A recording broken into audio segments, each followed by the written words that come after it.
Hi there, Brady Barrows again with the RRDI. And what I want to talk about today is about nonprofit organizations for rosacea.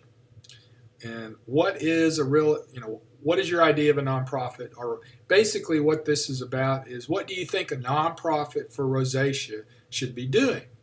But in order for you to understand that, I find that there's a lot of confusion that exists on this subject about nonprofits. Okay, I was criticized once, and they said, "Oh, anybody can make a nonprofit." Oh, implying that it's real easy and it's very common. That's not true. It's not true, and that idea should be debunked. It's very difficult to become a nonprofit, and if you think it's easy, why don't you do it? Why don't you become a nonprofit since it's so easy? All right, now number two is what should the rosacea nonprofits be doing, right? People just, they don't really understand. And so that's why I thought I'd make this video. Now, this post is based on articles that I've already written on the website, and I'm going to show you here. You can read and go into more detail on our links page at our website.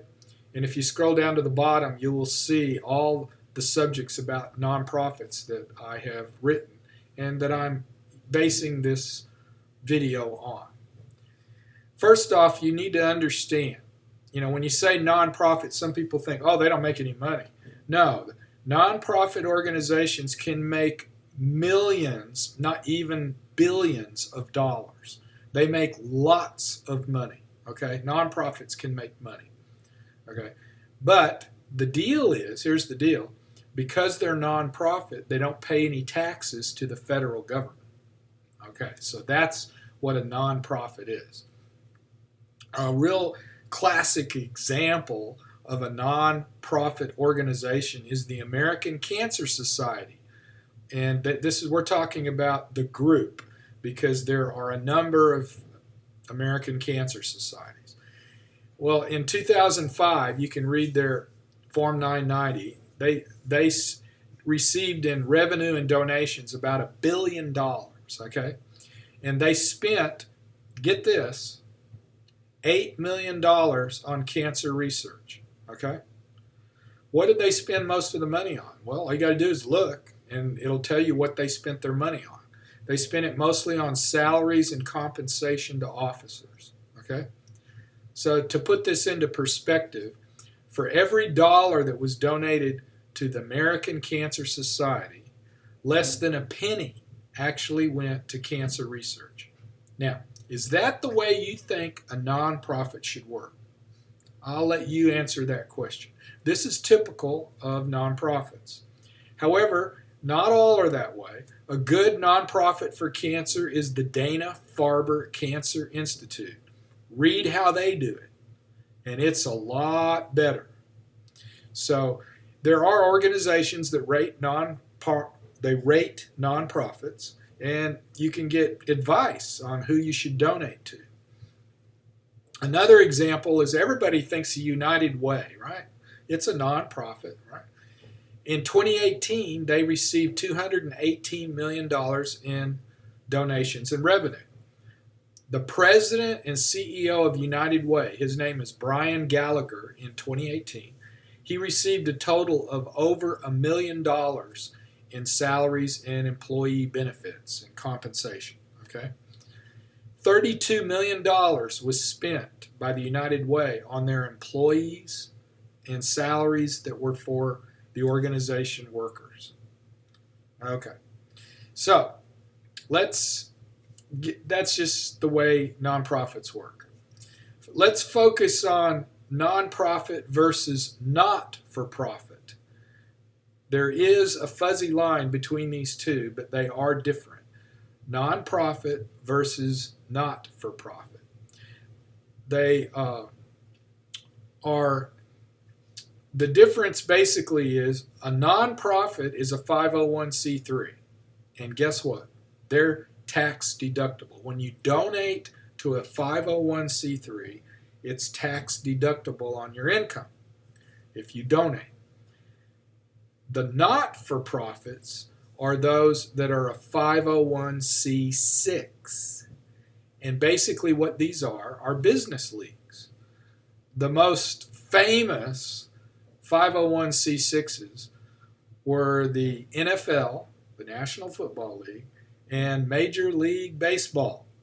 They were 501c6s for many, many years, and they got so much flack from this that both organizations switched to being a for-profit organizations, and they actually pay taxes.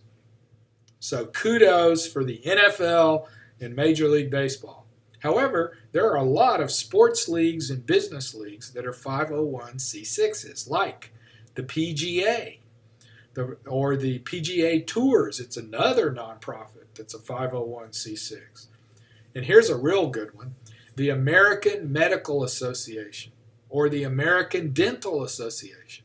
Both of these are 501c6s. So these organizations, they do not pay any taxes. Why does the government allow this? Okay, think of it like this. Let's say you're a volunteer fire department and you want to form a nonprofit organization so that you can benefit the volunteer fire department. Well, you can do that, and it benefits the firemen. Well, it's the same with doctors. They formed this AMA to benefit doctors, physicians. And so when the doctor joins and there's a membership fee, they can deduct it because it's a business expense. But let's say Bill Gates wants to donate $1 million to the AMA. He can't deduct that. It's a donation because it's a business league. Now, why am I bringing this up? Well, there are basically two very successful nonprofit organizations for rosacea. Successful in the sense they get lots of money donated to them. All right? And these are the American Acne Rosacea Society. That's the one I want to focus on first. American Acne Rosacea Society, AARS.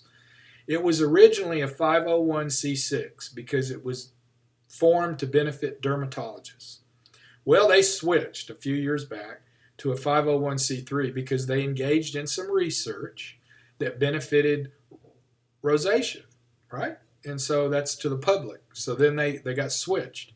But when you look at their Form 990, they spend most of their money, if you read it, most of their money goes to conventions and meetings for dermatologists, and a very small percentage, less than 10%, is spent on rosacea research. Not a substantial amount. Okay, now what about the National Rosacea Society? Very similar.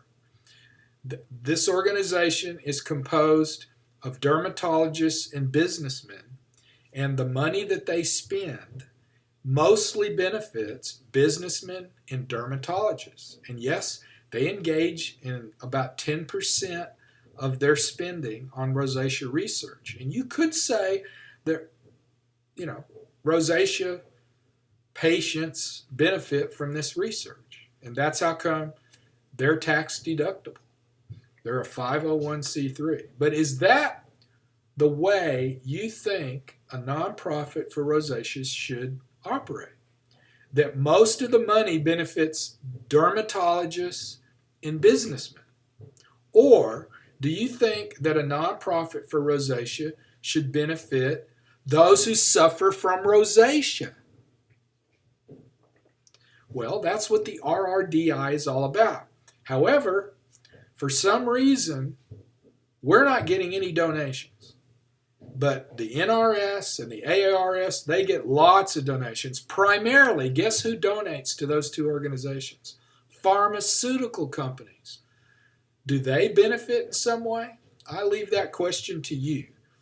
But if you would like an organization like the Rosacea Research and Development Institute to continue, we have to have donations or we're going under. And I'm making these videos to help you to understand what is going on in the rosacea world when it comes to non nonprofit organizations. Thanks for listening.